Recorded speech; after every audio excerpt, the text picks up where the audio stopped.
అందరికీ నమస్కారం. ఈరోజు ఇక్కడ కొడవలూరు గ్రామ ప్రజలు, సోదర సోదరీమణులు, తెలుగుదేశం నాయకులు, బీజేపీ నాయకులు, అదేవిధంగా జన సైనికులు నాకు క్యాంపెయినింగ్ కాకుండా నిజంగానే విజయోత్సవ సభలాగా అఖండ స్వాగతం పలికినందుకు మీ అందరికీ మంచి నమస్కరిస్తున్నాను.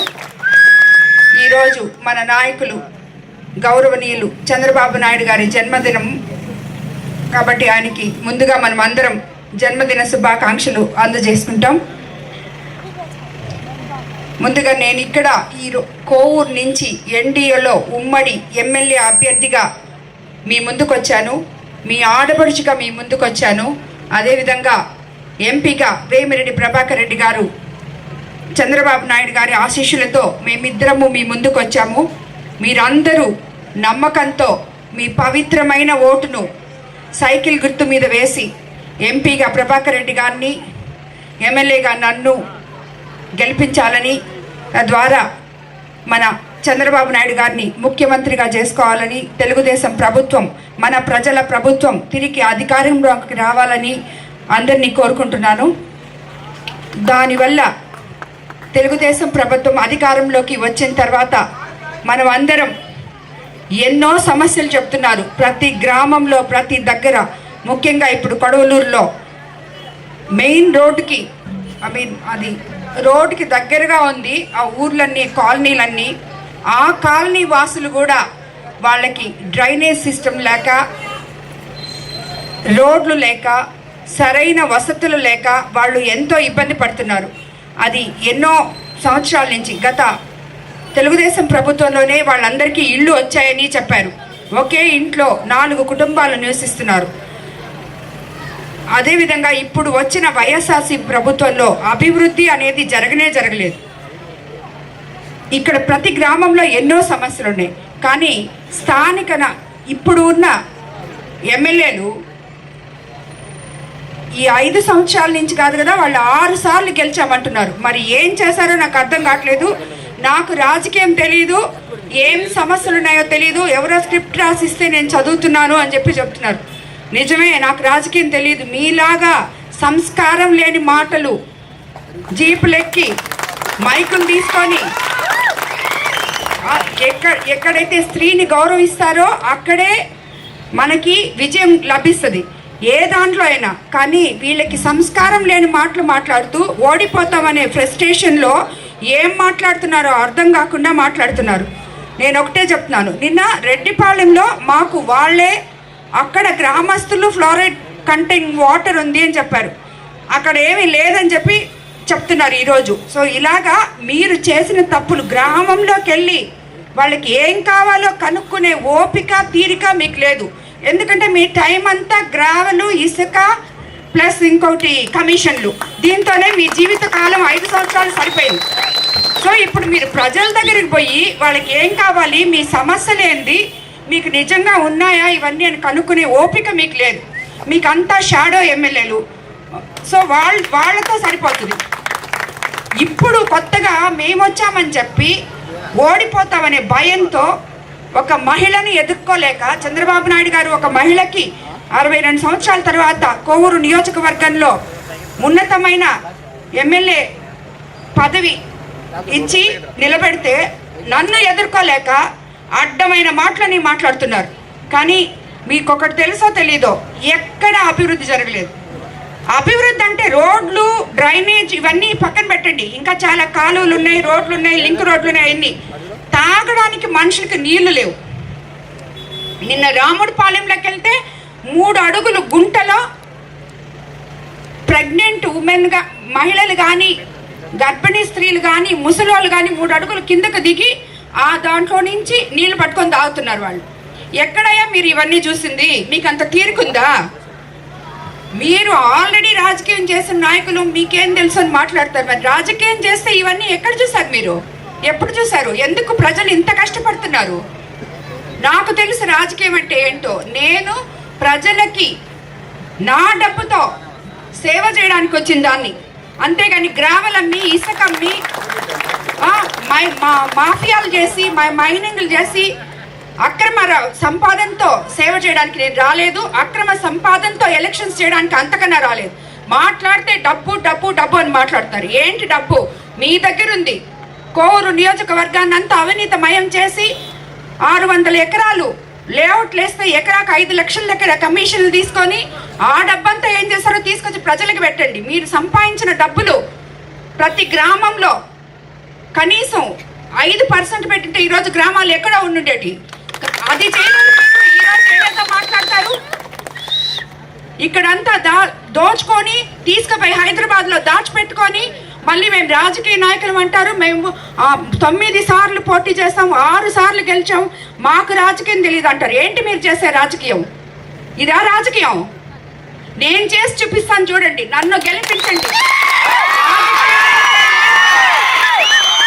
రాజకీయం అంటే ఏంటో నేను చేసి చూపిస్తాను. కోవూరు ప్రజలకి, కోవూరు నియోజకవర్గానికి ఎక్కడికో తీసుకెళ్తాను. నేను ఎంపీ వేమిరెడ్డి ప్రభాకర్ రెడ్డితో కలిసి ఇక్కడ ఎన్నో రోజుల నుంచి, ఎన్నో సంవత్సరాల నుంచి కిసాన్ సెజ్ ఉంది. ఏం చేశారు దాన్ని మీరు పారిశ్రామిక వాడ చేస్తుంటే ఈరోజు ఎంతమంది నిరుద్యోగ యువకులు అక్కడ ఉద్యోగాలు వచ్చిండేటి వాళ్ళకి. ఏం చేశారు దాన్ని? ఏం చేశారు? షుగర్ ఫ్యాక్టరీని పోయినసారి 5 సంవత్సరాల క్రితం షుగర్ ఫ్యాక్టరీని ఓపెన్ చేపిస్తామని చెప్పారు మీరు ఎలక్షన్స్ అప్పుడు. ఓపెన్ చేశారా? ఓపెన్ చేయకపోతే దానికి ఆల్టర్నేటివ్ ఏదో ఒకటి ఉంటుంది.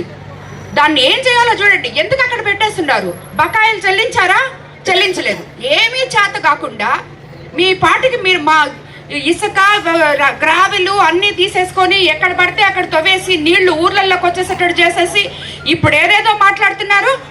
దాచుకోవడం తప్పితే మీకు ఇంకొకటి తెలియదు అని చెప్పి నేను చెప్తున్నాను. అది రాజకీయం కాదని నేను రాజకీయం చేస్తాను. నేను ప్రత్యక్షంగా రాజకీయాల్లోకి వచ్చింది మీ మీద పెత్తనం చేయడానికి కాదు, ప్రజా సేవ చేయడానికి.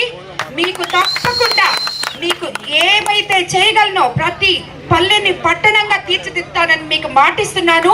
అదేవిధంగా కొడవలూరులో ఎన్నో కాలనీస్లో శ్మశానాలు లేవు. వాళ్ళు చనిపోతే పూడ్చిపెట్టుకోవడానికి మాకు ఇంత దారి లేదమ్మా అని చెప్పి ఏడ్చారు. ఇంతకు ముందే ఒక 3-4 కాలనీలో అదే సమస్య. అది కూడా చేయలేరా మీరు? ఏం చేస్తున్నారు? ఇంక నుంచైనా మాటలు ఆపేసి 5 సంవత్సరాల్లో మీరే 5 సంవత్సరాలు కాదు, మర్చిపోయాను, 6 సార్లు ఎమ్మెల్యేగా గెలిచిన మీరు కోవూరు నియోజకవర్గానికి ఏం చేశారో చెప్పి ప్రజల దగ్గరికి వెళ్ళి ఓటు అడగండి. అడ్డమైన మాటలు మానేయండి. వాళ్ళకి నిజంగా మీరు 6 సంవత్సరాల నుంచి మీరు చేశారు, అయ్యో నాకు చేశారు, వీళ్ళు మాకు సేవ చేశారు, మాకు ఇంత మనం లబ్ధి పొందామంటే వాళ్ళే వచ్చి పరిగెత్తుకుంటూ వచ్చి మీకు ఓట్లు వేస్తారు. మీరు వాళ్ళనేమి ఇది చేయాల్సిన అవసరం లేదు. కాబట్టి కొడవలూరు సోదరి మళ్ళీ అందరికీ చెప్తున్నాను మరోసారి, మీ సమస్యలు చాలా సమస్యలు చెప్పారు. ఎందుకంటే నేను వచ్చిందే 25 రోజులైంది నేను కోవూరు నియోజకవర్గంలోకి వచ్చి. అయినా కూడా నేను ఇక్కడికి వచ్చే ముందే మీ స్థానిక నాయకులతో కనుక్కొని మీ సమస్యలు ఏంటో కనుక్కొని, ఇక్కడికి వచ్చిన తర్వాత మీ సమస్యలు ఏంటో కనుక్కొని తెలుసుకొని నేను మాట్లాడుతున్నాను. కాబట్టే నేను రాయించుకొని మాట్లాడుతున్నాను. టపాతోపు నుంచి పార్లపల్లి వెళ్లే మెయిన్ కాలువకు కాంక్రీట్ పనులు చేయిస్తానని మీకు హామీ ఇస్తున్నాను. కొడవలూరు మెయిన్ సెంటర్ దర్గా కాలనీలో అంగన్వాడీ నిర్మాణం ప్రారంభించి సగంలో నిలిపేశారు. దాన్ని కూడా పూర్తి స్థాయిలో కంప్లీట్ చేస్తానని మీకు హామీ ఇస్తున్నాను. హరిజన వాడలో నివసించే ప్రజలకు చెందిన శ్మశాన వాటిక ప్రహరీ గోడ కావాలని అడిగారు. దానిని కూడా ఏర్పాటు చేసుకుంటామని మాటిస్తున్నాను. అరుంధతి వాడలో ఇదే ప్రాబ్లం, కొడవలూరు గ్రామంలో ఇదే ప్రాబ్లం. ఇవన్నీ ఎంత అవసరమైనవో చూడండి. నీళ్లు చనిపోతే పూడ్చిపెట్టడానికి శ్మశాన వాటికలు, ఇలాంటివన్నీ ఎంత చిన్న పనులు, ఎంత దోచుకున్నారు మీరు. అలాంటివి చేయలేరా ప్రజలకి? అది కాదా రాజకీయం? హరిజన వాడలో 2 ఎకరాల ఖాళీ స్థలంలో భవిష్యత్ తరాల కోసం ఆట స్థలంతో కూడిన ఇండోర్ స్టేడియం ఏర్పాటు చేయించి కళ్యాణ మండపం కూడా కట్టిస్తానని హామీ ఇస్తున్నాను. ఏంటంటే ఇది ఆల్రెడీ నేను చెప్పాను. ప్రతి దగ్గర కూడా ఇలాగా మనము చంద్రబాబు నాయుడు గారు ప్రభుత్వం అధికారంలోకి వచ్చిన తర్వాత ప్రతి గ్రామంలో ఇట్లా ఇండోర్ స్టేడియం కానీ, పిల్లలకి ఎంతోమంది యువకులు ఉన్నారు ఇక్కడ, వాళ్ళు సాయంత్రం అయితే కొంచెం వాళ్ళు విలాసవంతమైన వ్యాయామంతో కూడిన ఆటలు ఆడుకోవాలన్నా వాళ్ళకి ఒక స్టేడియం లాంటిది అవసరం. ప్రతి గ్రామానికి చంద్రబాబు నాయుడు గారు ముఖ్యమంత్రి అయిన తర్వాత ఆయన అనుమతితో నేను తప్పకుండా మీకు యువకులకి అందరికీ చెప్తున్నాను, స్టేడియంలు తప్పకుండా ఒక స్పోర్ట్స్ క్లబ్ లాగా తయారు చేపించి ఇవ్వగలమని చెప్పి మీకు అందరికీ మాటిస్తున్నాను. కొడవలూరు పెట్రోల్ బంక్ దగ్గర నుంచి 400 ఎకరాలకి పారుదల కాలువ పూడిపోయింది. దానికి సరైన పూడిక తీసి సరైన వసతులతో మీకు 400 ఎకరాలకి నీరు అందించే ఏర్పాటు చేస్తానని కూడా మీకు మాటిస్తున్నాను. అదేవిధంగా పెండింగ్లో ఉన్న సీసీ రోడ్లు, డ్రైనేజ్లు, తాగునీటి కొళాయిలు, ఇతర ఎలాంటి సమస్యలున్నా కూడా నేను ఎమ్మెల్యే అయిన తర్వాత మీకు అందరికీ తప్పకుండా అవన్నీ చేయిస్తానని మాటిస్తున్నాను. నేను మీకు ముందే చెప్పాను, నేను రాజకీయ నాయకురాలిని కాదు, మీకు ఓటు అడగడానికి వచ్చి మాటలు చెప్పేసి వెళ్ళిపోయేదాన్ని కాదు. తప్పకుండా నేను మీకు చెప్పినవన్నీ మీకు చేసి మీ కొడవలూరు గ్రామానికి చేసే తిరిగి మీ దగ్గరకు వస్తాను. కాబట్టి అందరూ ఒకటే గుర్తుపెట్టుకోండి, నేను ఎల్లవేళలా అందరికీ అందుబాటులో ఉంటాను. నా తలుపులు ఎప్పుడు తెరిచే ఉంటాయి. ప్రజలు ఎవరైనా కానీ నేరుగా వచ్చి నన్ను కలవచ్చు, మీ సమస్యలు చెప్పుకోవచ్చు. అన్ని మండలాల్లో నా ఆఫీసులు ఓపెన్ చేసే ఉంటాయి.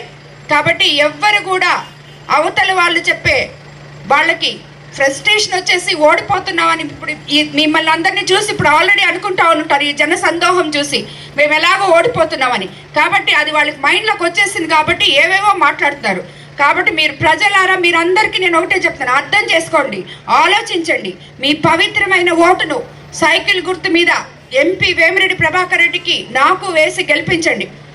తద్వారా మనం ఎన్డీఏ ప్రభుత్వంతో మనకి అత్యంత సంబంధాలు ఉన్నాయి. కాబట్టి మనము అన్ని విధాల state government, central government funds తీసుకొని వచ్చుకొని కోవూరు నియోజకవర్గాన్ని అభివృద్ధి పదంలో చేపించుకుంటాం. అదేవిధంగా మీకు అందరికీ తెలుసు, చంద్రబాబు నాయుడు గారు అధికారంలోకి వస్తే మనకి బాబు షూరిటీ భవిష్యత్ గ్యారంటీ అని స్కీములు కూడా ఇచ్చున్నారు. అందులో ముఖ్యంగా మహిళలకి ప్రతి నెల 1500, 3 సిలిండర్లు ఫ్రీ, ఉచితంగా బస్సులో ప్రయాణం చేయొచ్చు, తల్లికి వందనం అనే పేరుతో ప్రతి బిడ్డకి 15,000 నెలకి, ఇవన్నీ మనకి అందజేస్తున్నారు. అదేవిధంగా యువకులకి 20 లక్షల జాబ్స్, ప్రతి నెల 1500 మెగా డిఎస్సి. అదేవిధంగా మీకు అందరికీ రైతులకి 20,000 లెక్కన పెన్షన్లు అందరికీ 3,000 నుంచి 4,000 చేస్తున్నారు. రేపు జూన్ నెలలో మనకి ఒక్కొక్కరికి 7,000 వస్తుంది, 3,000, 4,000 కలుసుకొని. అదేవిధంగా వికలాంగులకి 6,000, వాలంటీర్లకి 5,000 నుంచి మనం 10,000 చేస్తున్నారు. వాలంటీర్ల వ్యవస్థ కూడా అలాగే కంటిన్యూ చేస్తున్నారు. కాబట్టి మనకి పథకాలు ఉంటాయి, అభివృద్ధి ఉంటుంది, రెండు ఉంటాయి. కాబట్టి మనం చంద్రబాబు నాయుడు గారిని ముఖ్యమంత్రిగా చేసుకోవాలని మీ అందరూ ఆలోచించి మమ్మల్ని గెలిపించాలని చెప్పి కోరుకుంటున్నాను. అందరికీ నమస్కారం. మరోసారి కొడవలూరు గ్రామ ప్రజలకి నాకు పలికిన అపూర్వ స్వాగతానికి నమస్కరిస్తున్నాను.